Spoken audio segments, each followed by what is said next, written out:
It's alive. All right.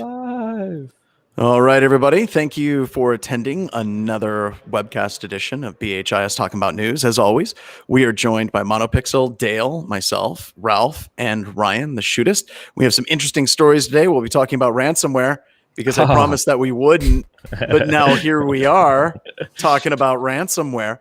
We're going to be talking about the name of the show, I guess. Yeah, we should just, it's just talking about ransomware. Talking about ransomware. We're going to be talking about Texas moms pretending to be 13-year-old girls, which is what I thought that a lot of moms were trying to do anyway by listening to a lot of SoundCloud rap. And then we'll be talking about ransomware and containers and whether or not password managers are safe. So Ryan, do you want to take us into the intro, sir? Here we go. Here it comes.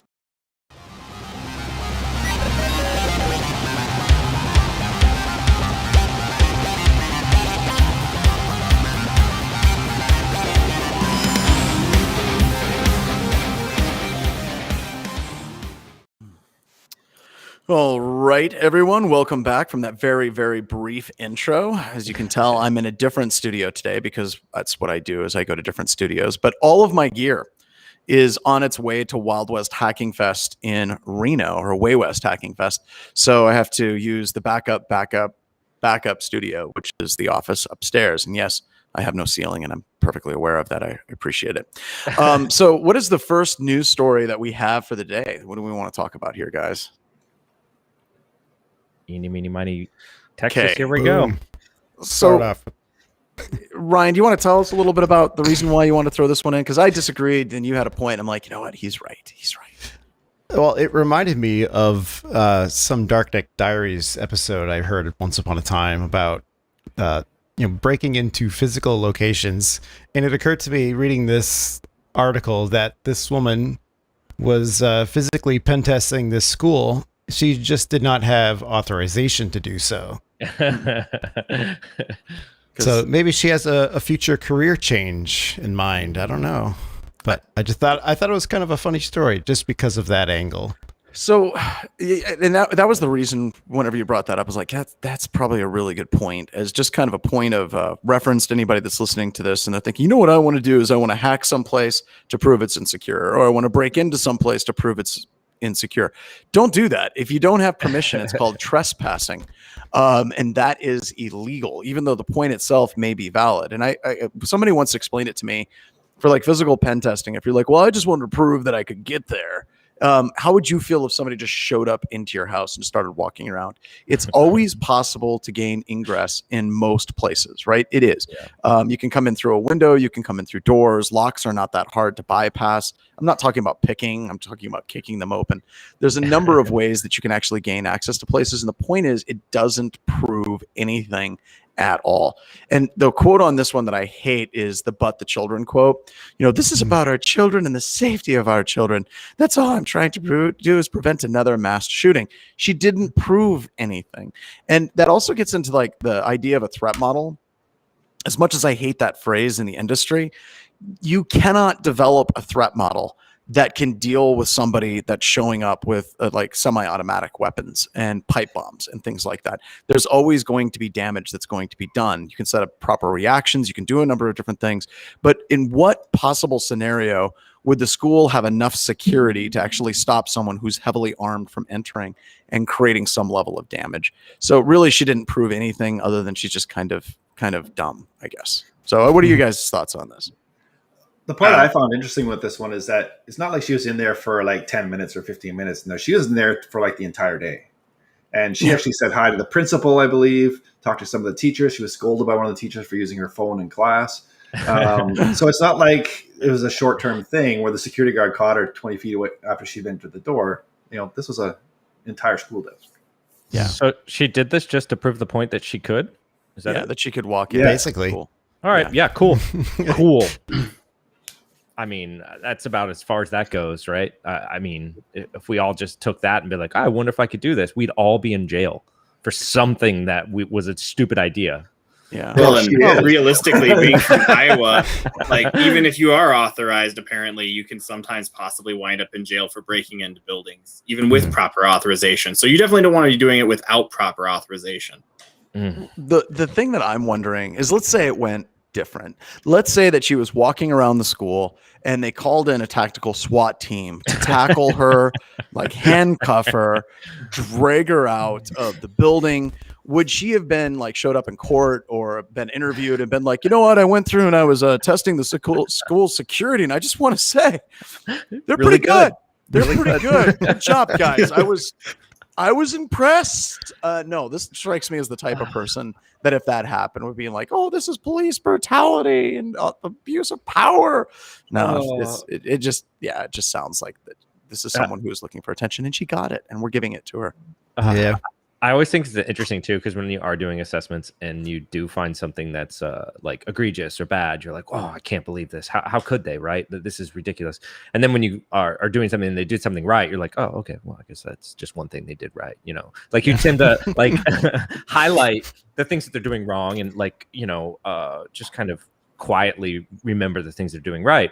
And, you know, sometimes I have to catch myself in those moments, be like, no, that really is something that I should be talking about, or like emphasizing like, this is, you should continue this road, as opposed to just looking at stuff and just being like, I can't believe you did that. Right. Yeah. Then that's to your point about like how she would respond. She'd be like, well, I was still able to get in, even though they tackled me and beat me up. Cause she's got to find a win situation. Yeah. Right? Yeah, she's got to find a win, fallback. right? Yeah. And, you know, this is what I was trying to do. I don't know. I just think that it sounds like a bad movie with Zac Efron or something, Lindsay Lohan in it. Done by Disney, and yes. Jack Black brings us all together with song at the end. Can we let's pass on this story and never talk of this lady again? I think you should totally be in charge of casting for that movie. Though. You got it. I've got the cast already. We're set up. We're set up. You know. Awesome. All right. So how about we do the world's first malware targeting Windows containers? I don't know who put this one together. This I think is more of a community follow-up. Yeah. This one I think was a follow-up to one of the other stories from previous weeks. Uh-huh. Oh, containers are bad. Don't use them. Everyone just let go. It's all bad. No, I think that's Do a different link. Bare metal is the only way to go. Yeah, no, I mean, containers are coming, right? And whether, you know, you want to accept that or not, I mean, I think it's irrelevant, right? There's a lot of use and demand to put containers in environments and continuous integration and DevOps and all this other fun stuff. So they're here. But how you do that and how fast and how it affects security is going to be a continual cycle, right? It looks like in this article is about Kubernetes and the fact that they're running containers on Windows and then being able to gain access to the host OS. I mean, everyone, if you don't know, when you're running a container, it's just kind of like an isolated process. Like it's not a security construct. Okay. This isn't, you know, running in a container is not how you secure things. Okay. This is actually just how you manage operating or software dependencies. Think of it like that. Like containers aren't security. They're just to help you run software dependencies and allow you to work around that. Now you can implement some things, but if we all have to get around this idea that containers create security. They don't. Okay. Well, The other thing I saw, go ahead, John. I was going to say the other thing that's interesting for me on this one is step one is the attacker achieves remote code execution through a vulnerability, right? Yep. So it's not that the point of the story isn't that these vulnerabilities exist, because we know that they exist. Mm-hmm. The point of this story is to basically articulate a lot of the code execution and, you know, impersonating other services, establishing command and control, basically going through and checking compromised nodes, checking the privileges. A lot of the things that we would normally do are also present in containers. And I think that kind of speaks to what you were just talking about, Ralph, where people think if they just move to the cloud, they're secure. And we've seen this again and again. People were like, well, we're going to run Linux and we're magically secure, right? It's like somehow they believe that just by adopting a specific technology, be it cloud, be it container, be it Linux, be it virtualization, all the way back to using a freaking firewall.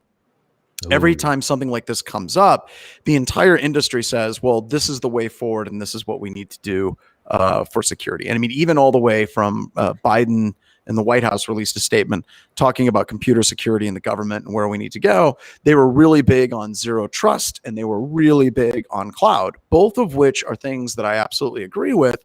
But I don't think that those things are secure just in and of themselves. Like, you actually have to have a plan. You need to have the technology, you need to have the architecture, you need to have the process and procedures to support that, to actually make it secure. So I'll kick it back over. Yeah, and I would also say you have to know how to properly configure it. I mean, with my experience of Kubernetes, I mean, one of the most common vulnerabilities that I've seen, and I don't pen test Kubernetes clusters much, full disclosure. I've tried to set them up and then I try to break them. But most of the time, the stuff I see is just stuff saying, "Oh, it was poorly configured from the get-go." And this says it right there in that second paragraph that its main goal is to go through poorly configured Kubernetes clusters. So configuration is big. I mean, it goes to the cloud as well. If you don't actually know how to configure your cloud services, you have no business being in the cloud right now. Yep. Yeah, Absolutely. and Kubernetes is a monster, right? It is a complex machine that you really have to dive in and understand how it's working to properly kind of secure it. If you don't know how it works, you can't secure it. That's kind of how that works, right? And it's big. It has a lot of interfaces, the web management interface, all of this stuff.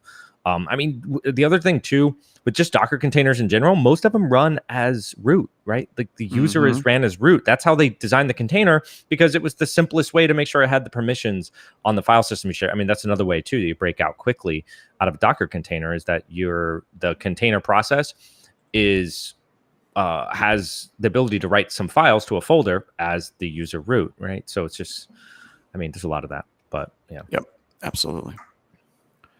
So, okay, is it time for the show to transition to ransomware? And that's it. That's the whole show. That's the whole show. We're done. Oh my God. This isn't even the only one too that's happened recently. No. There's so many, and that's why we're doing an emergency webcast on this tomorrow. I kind of want to talk about how we got to the place that we're at, and who we can actually blame. Hint: it's going to be management. But there's a bunch of things, like I can't remember who there's like a Japanese company, and then you had the JBS Foods, and then there was another company that just got hit today. And News stations are getting hit, and then now they're going after schools, to the chagrin of hardly anybody. Like, kids are like, school shut down because of ransomware. Okay, cool. And they're like, you owe us ransomware. you owe us millions of dollars. Like, we could hardly afford the teachers, dude. Come on. What do you want from us? All right, you guys here on Tuesdays and Thursdays. You think I can pay your ransom? So this is interesting, this threat post article, because they're talking, the Revil, whatever. Ransomware, Revil, but we're missing an E there. So. I know. And basically they were talking about, their kind of thoughts on the state of ransomware as it exists today. Right. So with this, they're talking about the recent attack impacting JBS Foods was originally directed at a Brazilian entity. And I think for any of us that do pen testing, we're like, yeah, we totally can see how that would happen. Where you exploit one organization and then you end up in another organization because all these organizations are connected. So, but that's kind of funny, a ransomware group being like, yeah, we didn't originally go after these guys, but it just fell into our lap. It was a BOGO event, right? It was BOGO. They also don't know why the United States has intervened in this case, which I think is hilarious. They're sitting around, why are governments getting involved with our illegal activities? This is a mystery to us. I don't understand. This is a job.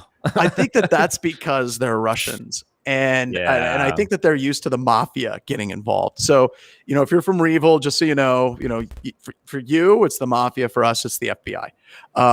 So just letting you know how that kind of works out. So hopefully they'll be like, oh, yes, I get it. There we go. The mafia got involved.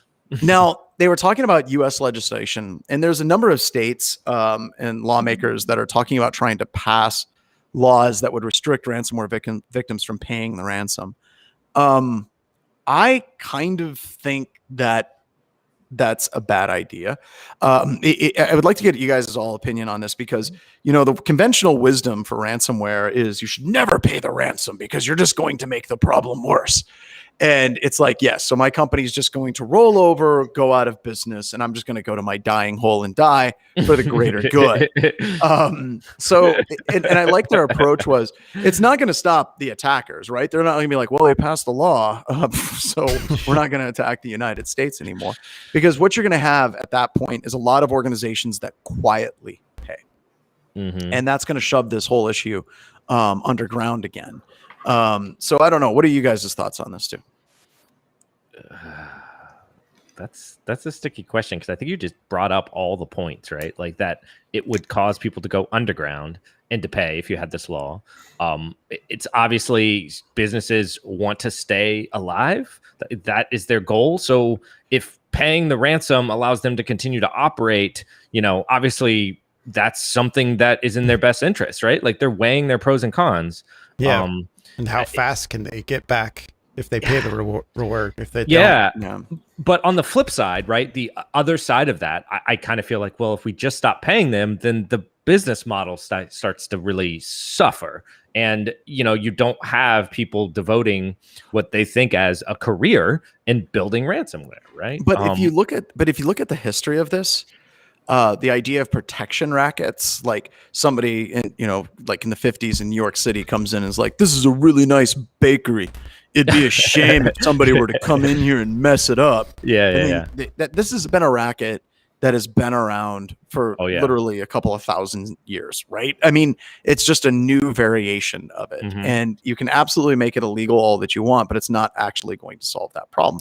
I really wish the attackers would go back to just crypto mining. Yeah. No, I mean, you're totally right, though. Like making it illegal is not going to stop it. And I don't believe that in any way, shape, or form. It's just not going to stop the attacks, right? I honestly feel like paying them is the wrong idea too, but I totally understand when you're in that moment, you're like, well, I woulda, shoulda, coulda, but right now I have one decision, and that is how do I get out of this situation? So, yeah. I was thinking from a business owner's standpoint, if you're hit with ransomware and you're faced with, do I break the law and pay the ransomware? Now, who's holding me ransom here? Is it the company the criminals who are trying to get ransom from me, or is it my own government who's saying I can't pay this? Either way, I'm out of business. Yeah. Ooh. I didn't think it just creates the rock in the hard place. Yeah, it's like, and there's awesome precedent in, governments setting up laws to punish victims. That always works every single time. There's good history on that too. But no, I don't think that there's a clean answer for this, right? Other than organizations starting to secure their crap. And I think with the heart of a lot of ransomware attacks, you're going to see a consistent theme where every organization has security vulnerabilities, right? But you're going to see a certain theme where some of the vulnerabilities the attackers are taking advantage of are relatively easy vulnerabilities to take care of. And that's going to be one of the things I'm going to talk about on the webcast tomorrow is why is it that you have organizations that we do pen tests for year after year after year after year, where we go in and we're like, hey, you got a 7-character password and it's bad. And they're like, well, PCI tells us it's okay. We come back the next year. It's like, still bad, actually worse than it was the year before. Or if you look at organizations that have old, out-of-date software, or all of these different things that we talk about, like the intro class, using 2-factor authentication, long, strong passwords, a lot of these aren't rocket science to take care of. So what is the reticence? Why do you get the pushback in organizations for that? Maybe as well. Maybe this will be the push that people need to actually fix it. I mean, because us telling obviously is not enough sometimes, right? Well, and I agree with you. You know what? I absolutely agree with you. I think that the ransomware is going to be the push. It's going to be the kick that organizations needed. Because it's either this, change that password policy, for example, right? Or go out of business, possibly. Like that's kind of like But a lot of times they're buying into the third option, which is they can buy themselves security, right? If you look at the industry as a whole, and I'm kind of talking about, I guess the webcast is on Wednesday. If you look at the industry as a whole, you have all these different competing factions trying to get attention and trying to get money, right? So if you're looking at an executive and that executive is looking at all these options and who's telling them their options, you have their security team, which is a bunch of tech geeks wearing black t-shirts and jeans, and they use weird phrases all the time, like link local multicast resolution. They talk about Metasploit, and they talk about all these different types of vulnerabilities. And what the hell is a Kubernetes anyway? And then you have the idea that, well, here's a company, a salesman shows up and he's wearing the same suit I do, the same shoes I do, the same watch I do, and telling me, hey, we can actually secure your entire organization for just the low price of hundreds of thousands of dollars per year. You're going to gravitate towards those people because they're selling you an easy solution, snake oil in some situations. Sometimes it's not.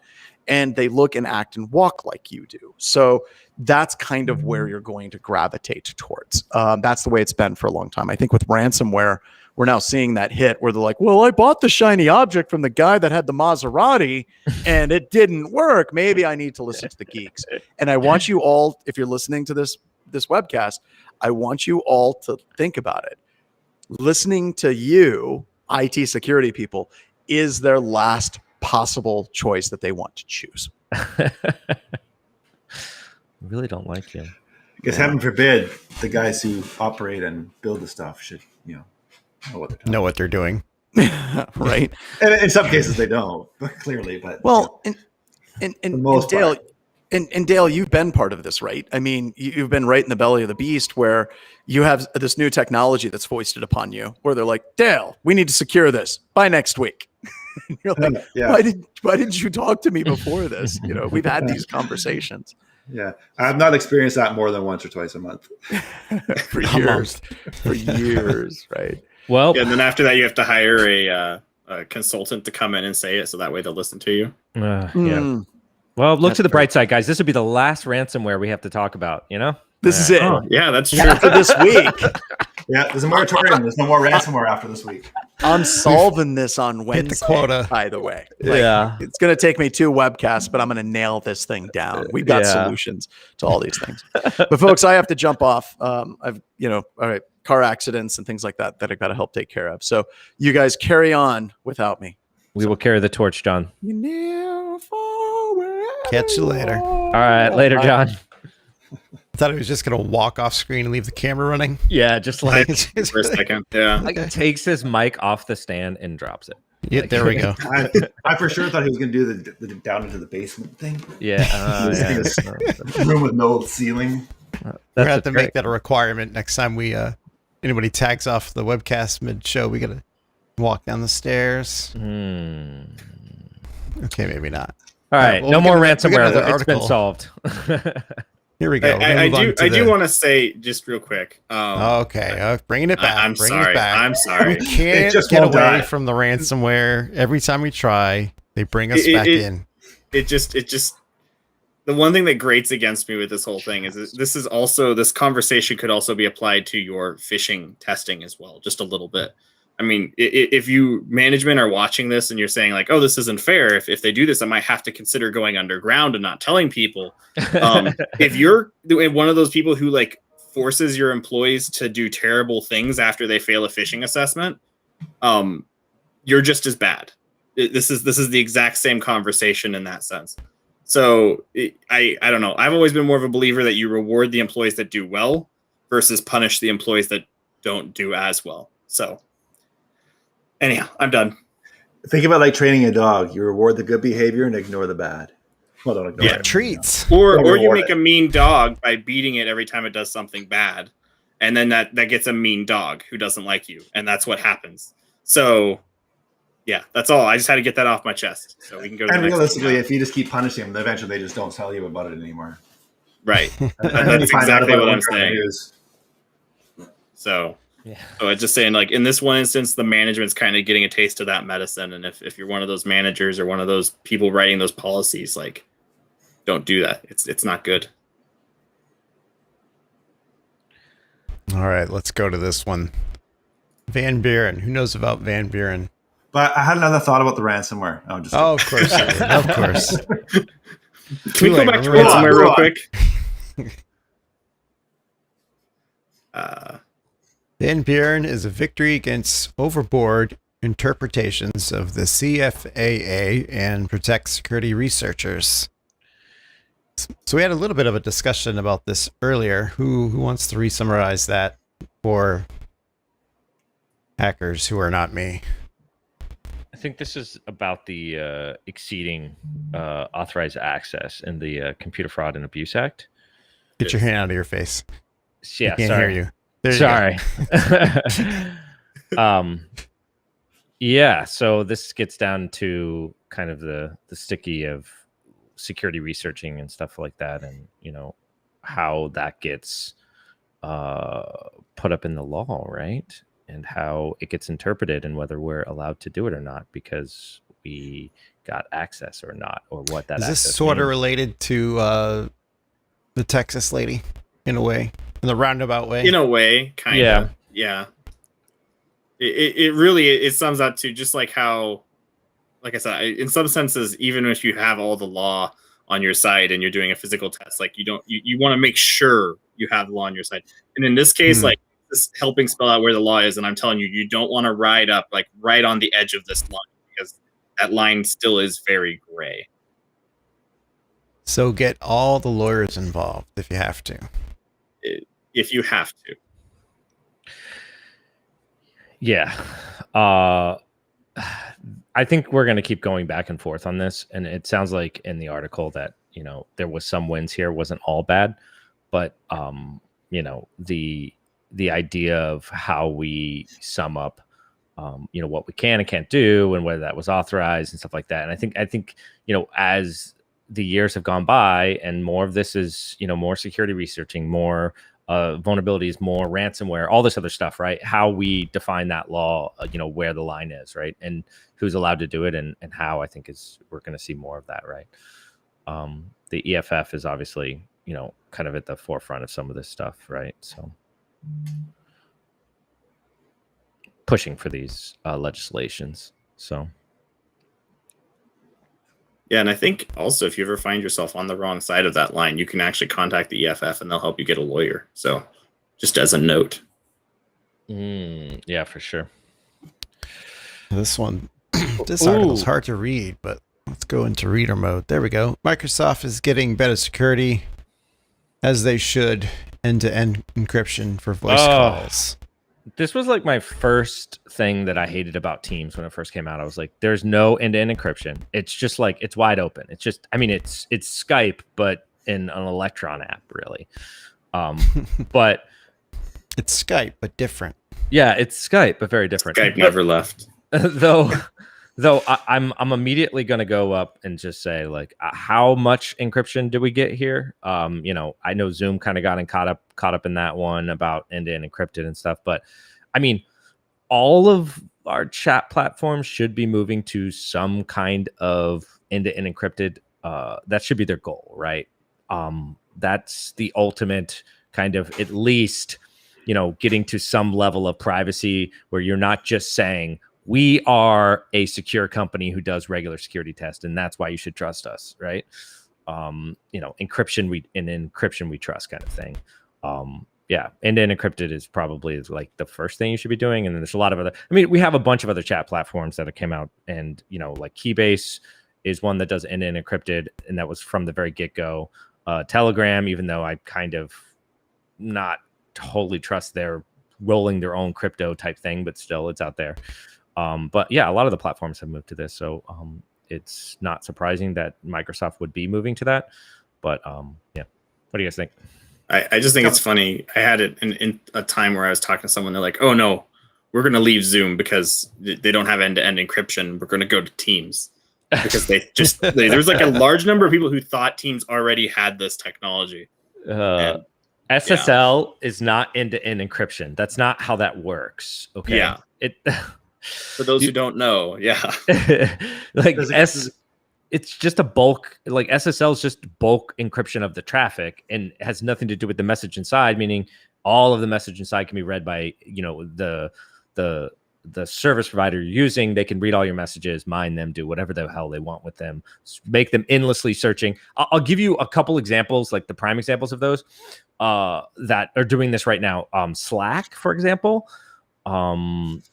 Discord is another one.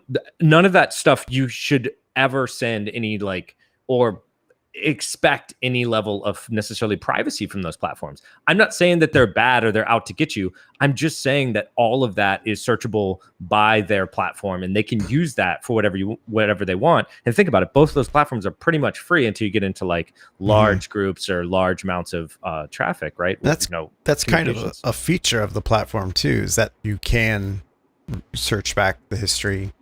So yes, and if you don't want to, kick the dead horse sort of things, you can go see if anybody else is talking about it. It's like, and catch yourself up. There is a real use for public conversation, right? Like, everything doesn't need to be like, when we communicate, right? Some of that is meant to be in the public. I said this, and I will share it with anybody who wants to read it. Please, reply to me, and you can share your message with anyone else who wants to read it. There is a place for that, and there is a very good use for it. There's other communication, though, that you expect or would hope that you have some level of privacy in. So you just got to be smart about what you say in what channel. Yeah, and also common sense sort of thing. Yeah, in the end-to-end encrypted platforms like Keybase and other ones, you can pretty much still search those platforms.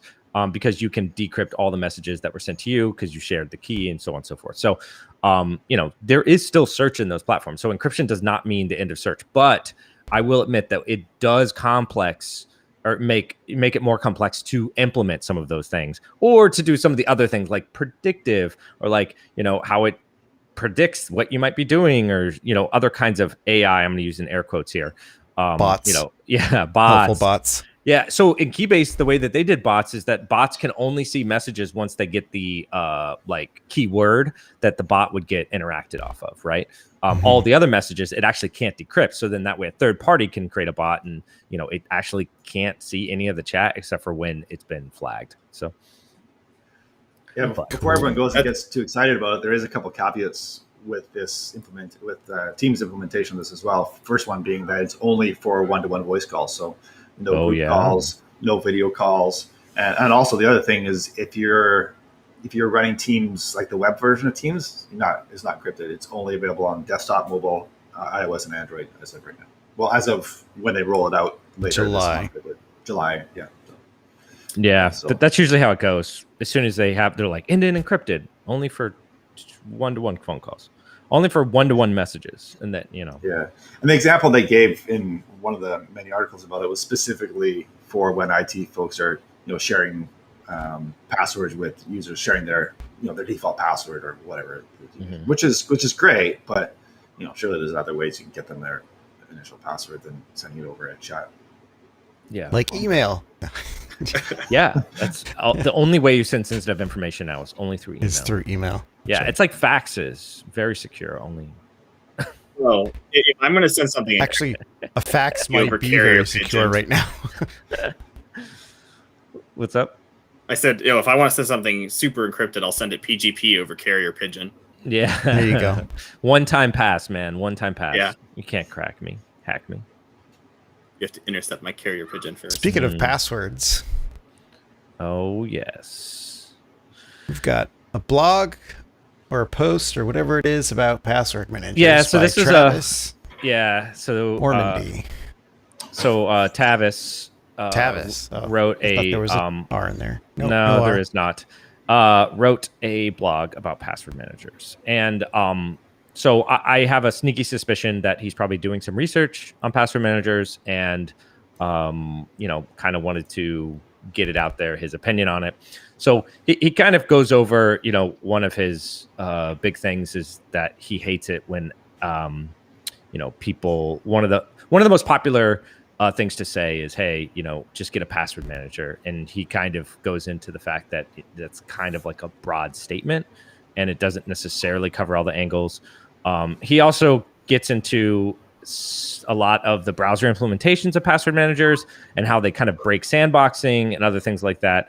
The too long didn't read would be that he recommends that you just use the password manager that is built in something like Chrome or Firefox, as opposed to a third-party password manager. And one of his other big gripes is that obviously anyone who could compromise that company or any of the servers in between there, they would be able to read your passwords, right?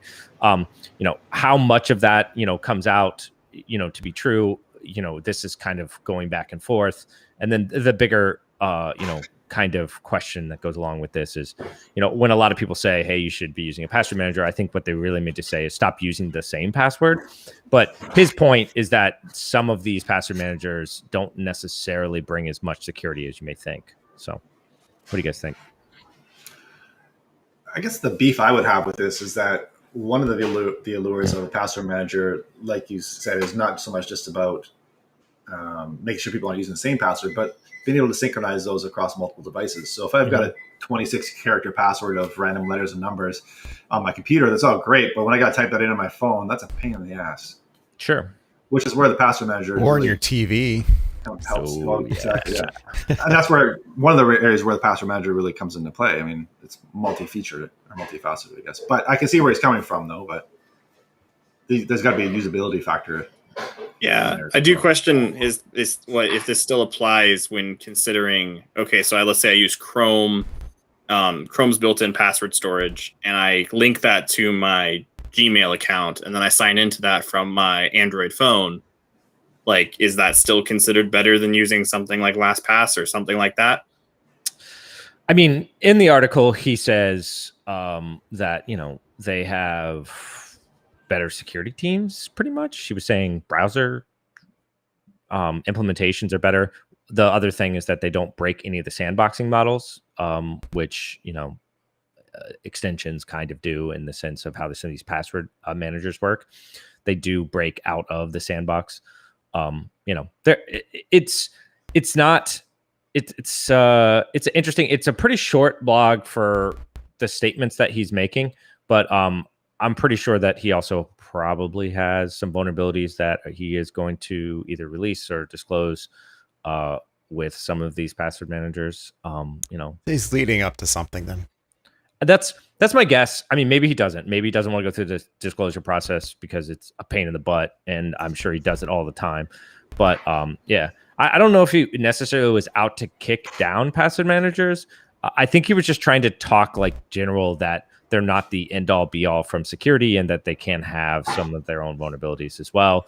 But we all tend to kind of think, and I know me personally, that it's still good to use a password manager because of all the other benefits, like you said, the syncing, a lot of those things, and in any security model, there's no 100%, certain and all this other stuff. In addition, in any of those like password manager models, anything that's very secure, you should also be using some other type of authentication. So that 2-factor authentication model, where you're using some not cellular based, but or when I say not cellular, not SMS based, but some other kind of authenticator app on your phone to get push notifications, other things like that. That kind of helps to alleviate some of that. But I don't know. It's tough, right? So yes, yeah, I like the conversation piece for sure. Yeah, my biggest thought is that I just don't. I question it a little bit, and solely for this one scenario, I guess. But so let's say I use Chrome and I link it with my Google account, and then I link that with my Android phone, and I also use Google Plus single sign-on to TikTok and authorize OAuth tokens to my Google account, and then I do that for everything else that will let me use a Google Plus OAuth token. Like, is it really more secure at that point? Like, I find that harder to believe. I don't feel like people are super secure with their Gmail in general. If that makes sense. Like, I feel like that, like, the nice thing I can say is that to an extent, if I know someone's using a password manager, that account is usually separated in a sense. Yeah. And by the way, I don't actually use TikTok. That was just the first thing that came to my mind. So. Forget password managers. You use TikTok? Hey, this conversation is digress. How old are you? Jesus. No. I'm 12, actually. Yeah. Let me show me your TikTok dance you've been working on, man. It's actually a great way to share some security tips. And get an audience is be on TikTok.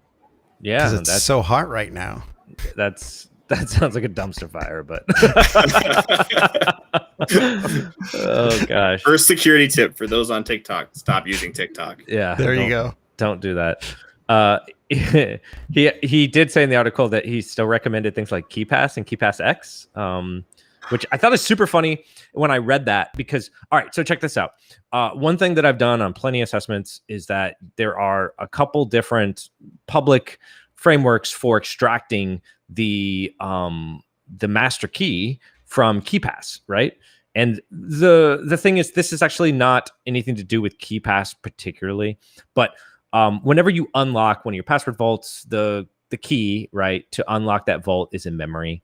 If you know where it is in memory, you can extract that, and then you can use that to gain back access to that KeyPass, right? And so a lot of engagements I'd be on, I'd find someone who was using KeyPass. I'd wait for them to open it. I would extract the key from memory, and then I would download the KeyPass file and get access to all their passwords, right? Because it's on disk and all this other fun stuff. So it really does depend on your threat model. What I did think was funny is that some of the other password managers like OnePass, LastPass, and other stuff like that, there's not any public, ways to extract the key, even though I'm not saying you couldn't do it. And in fact, functionally, I'm sure you could. I just thought it was funny because KeyPass has a pretty big public one, because of the way it functions and the way that, the passwords are saved onto a disk and, being able to extract it from memory. Yeah. So what's your threat model, man?